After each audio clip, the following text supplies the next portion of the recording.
welcome back to the tiny workshop. This time I'm working on a Endmill grinding jig. It's just about complete now, or at least it's functional.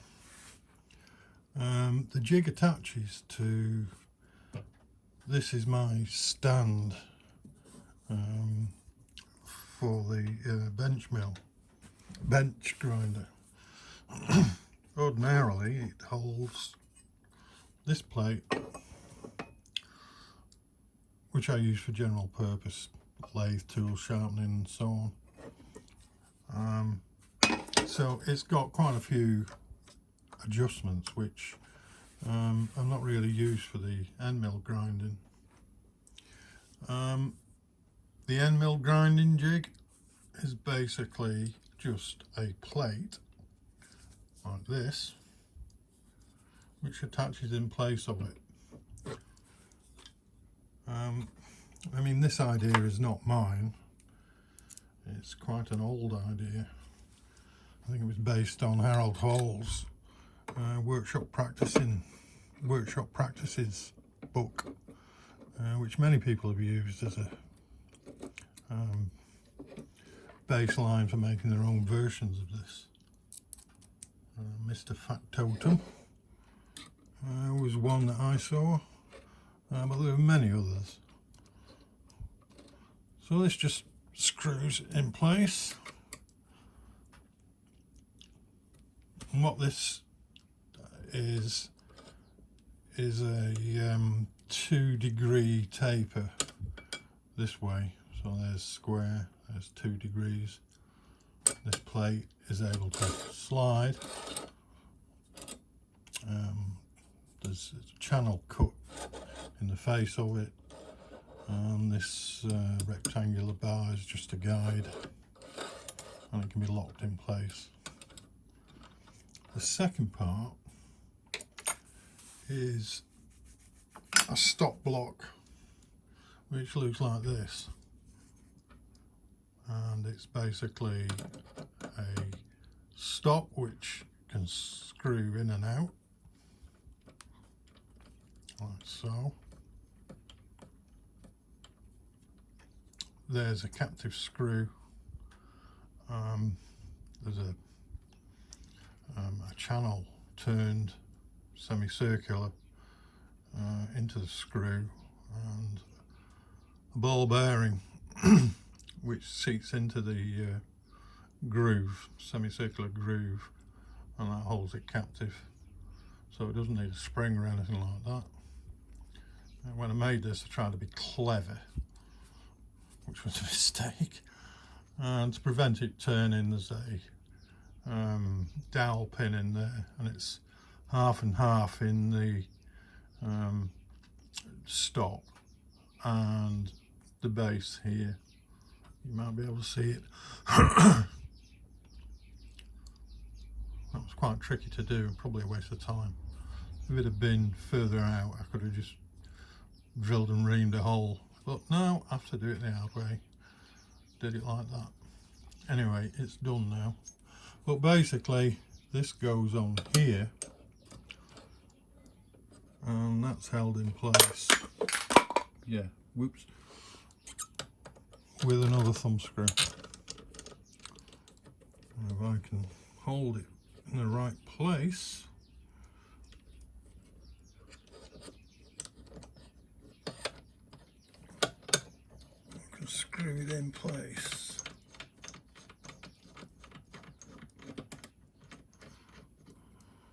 Right, so that bears against this 2-degree guide like that, and they're all locked in place.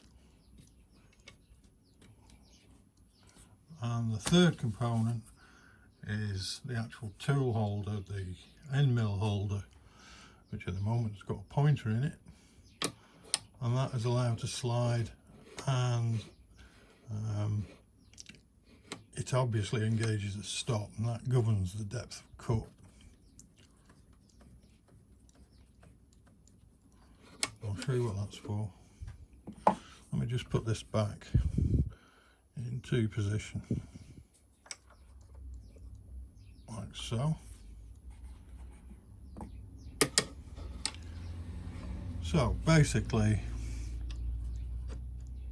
you set your end mill up. So the centre line is approximately onto the corner of this. It really depends on the end mill itself and how it's ground. Some of them, the cutting teeth, opposing cutting teeth, are in line, but sometimes they're offset like that, and just occasionally they offset the other way. If they offset the other way, where they sort of overlap, then you've got to be really careful how you grind them. I've only got a couple of end mills like that. Anyway, we set this and loosen that and that, and then we can move this left and right. Let me just zoom in that a bit if I can. Wrong way. Get off. Okay. So we set this up so it's pointing right at the corner, like that. It's easy to move. I was going to put a screw adjustment on this end to control it, but in fact you don't need it. It's really easy to be accurate moving it, just pressing it like that. So with it lined up just so, tighten that, tighten that, tighten that, and we can remove that now. I've made various blocks.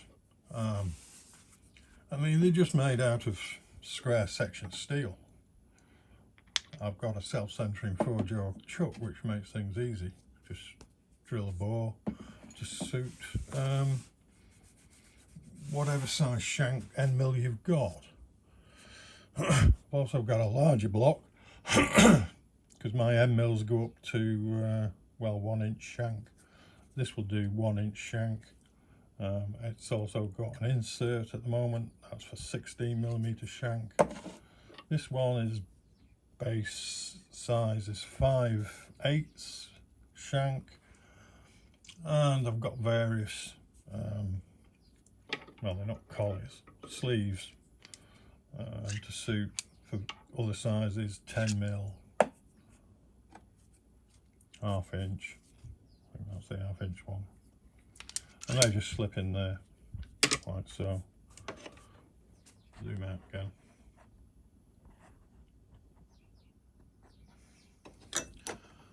And they're just tightened in place like so.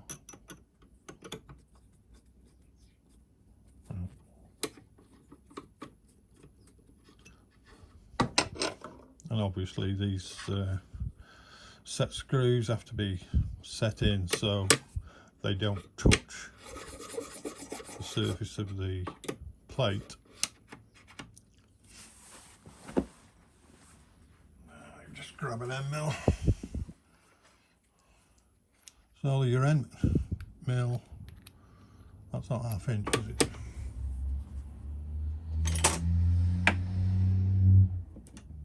Yeah, it must be 1/2 inch.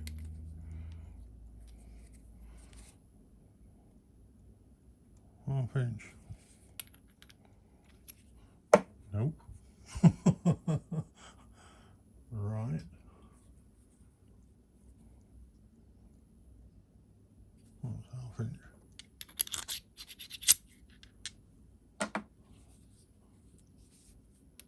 It's not a great example to use.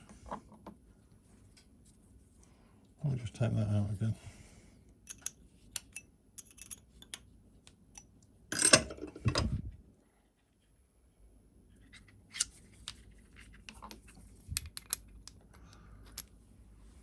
There must be a, oh, it's down here, look, it fell on the floor. Yeah, that's the 1/2 inch one. So, let's try that again. Tighten that in place.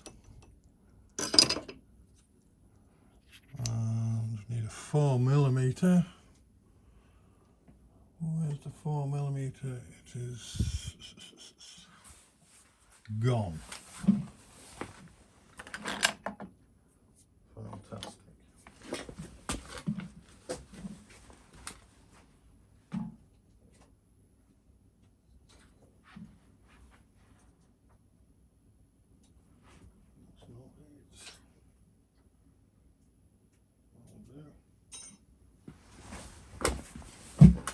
Perfect planning. Right, you have to set these with the, zoom in again,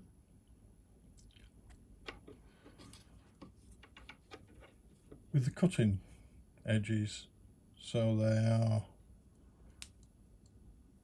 at 90 degrees or parallel, depending on how you look at it, to the block faces.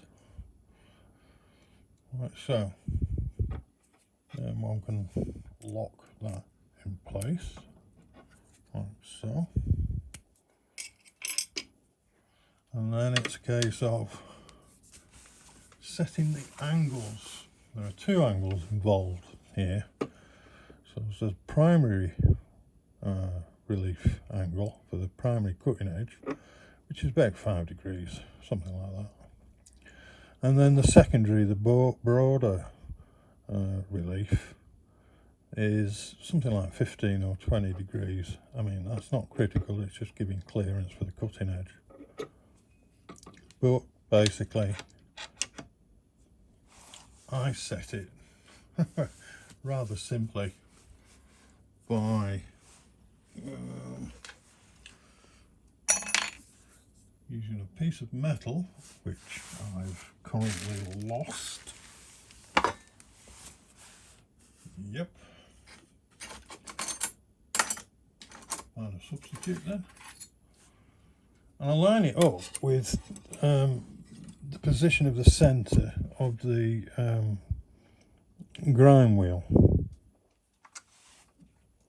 If I set this table, which obviously rotates, let me just zoom out again. Oh, you can see that. With just above the centre of the grind wheel, which is going to be there. Then I'll lock the table. I know from measuring it before that is going to give me the primary angle, because the height, oh, this is an 8-inch wheel, by the way, so it's an 8-inch CBN wheel. So with the height of the centre above this, it doesn't matter the height of this really, it's the angle at which the face of the table intersects with the centre of the wheel hub. I know that that is going to be the correct angle. So I just need to slide that. Let me just put it all the way in. And you can see we touch there. In fact, I usually do the secondary angle first. So I'm going to change this now. And for the secondary angle, I do it onto the top of that hub and feel it there, tighten it.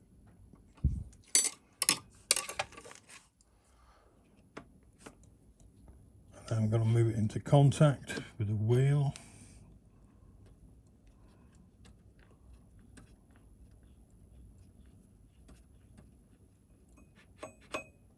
Too far.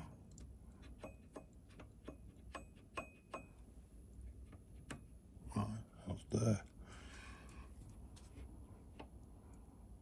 That should be about right. Now this is going to get noisy because I'm going to turn the grinder on. I hope you can still hear me.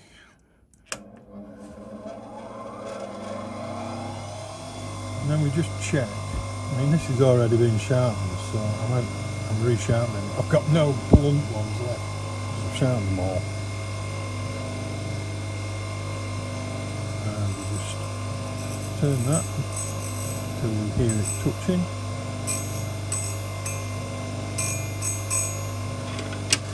turn it round, go around each face.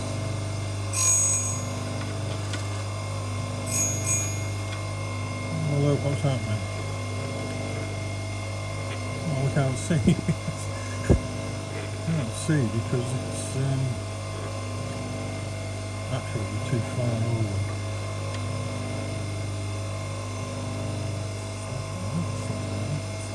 You've got to be careful that if you're too far over this way, then you're gonna grind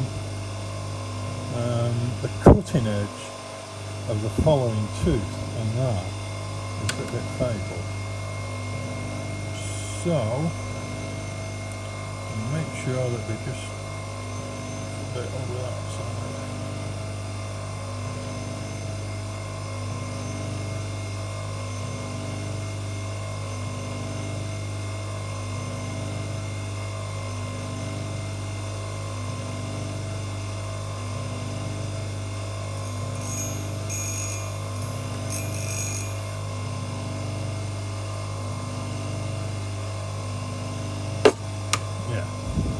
Like that. You see that? Not too far over. It's just touched that cutting edge. Should take more care. Second. Take the mill. I'll check again with the pointer.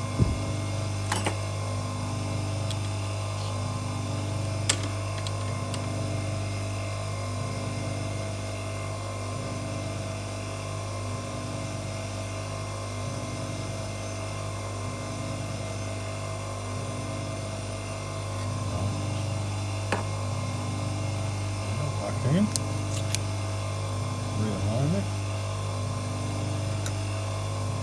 I only do this by eye, mainly because you can't do it with a fixed height,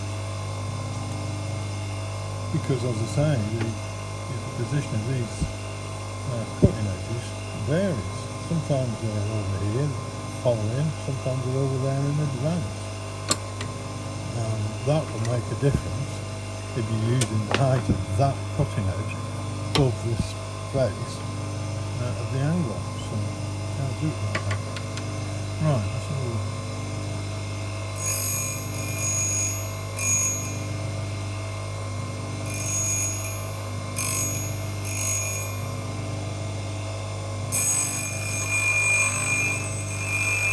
I'm going to take a cut now for faces, all four edges.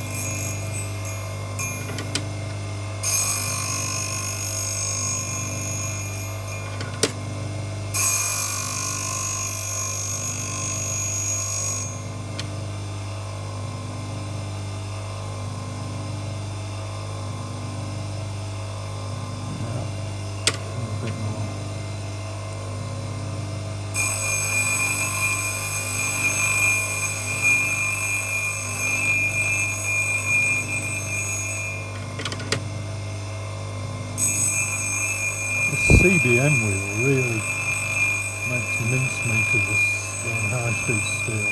It cuts it so quick. And of course it doesn't wear, you don't have to dress the wheel.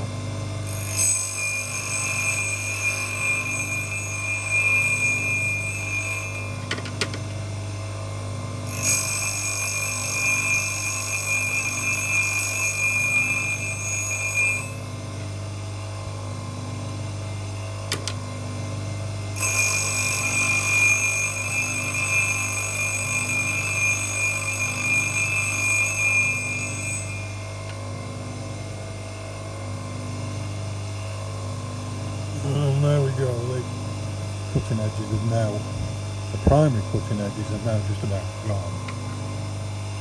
See them? All we've got is secondaries. So we have to put the primaries back. So I'm going to switch off and readjust the angle.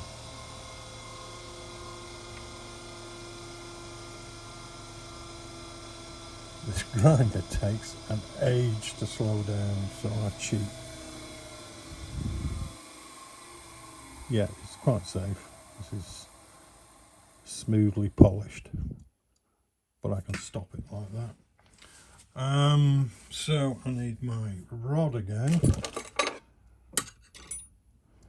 and I need to set the angle at the centre, roundabout, just slightly over, which is there. Tighten it up. Okay. And now I need to reset the stop lock, which is going to be about there. Okay, that's not touching. Restart the grinder. Now this is only a very tiny cut, just barely touching it.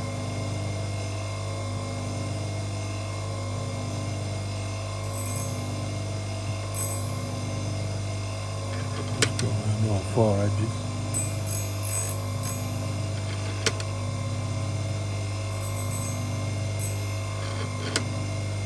And then check what it looks like.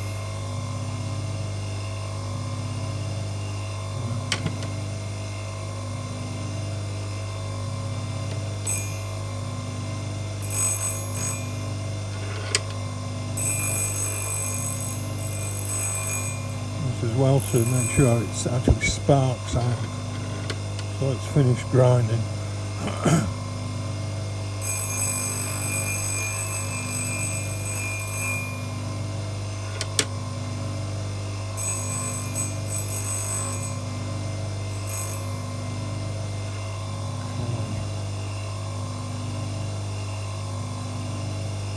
And there we go. We've got cutting edges done. Zoom in again.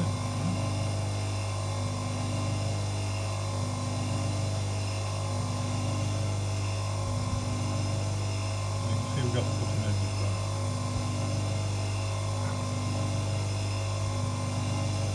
So this works really well. I mean, the mills cut well. That's what you can't do with this simple jig, is to regrind the flutes. That's going to take a bit more thought how I'm going to do that, but I'm sure there is a simple method at the end of the day. So that's it. That's my Endmill grinder. It's quite easy to make. It wasn't planned or designed. I just started cutting metal basically, which is why it's ended up like this. I mean, had I planned it, I might have done something different, but it does work, and it's pretty convenient to use. All the adjustments are simple to make.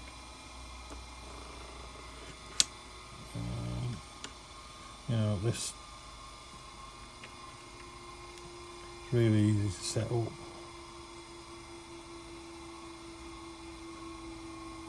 So anyway, that's it. I'll see you in the next one. Thanks a lot.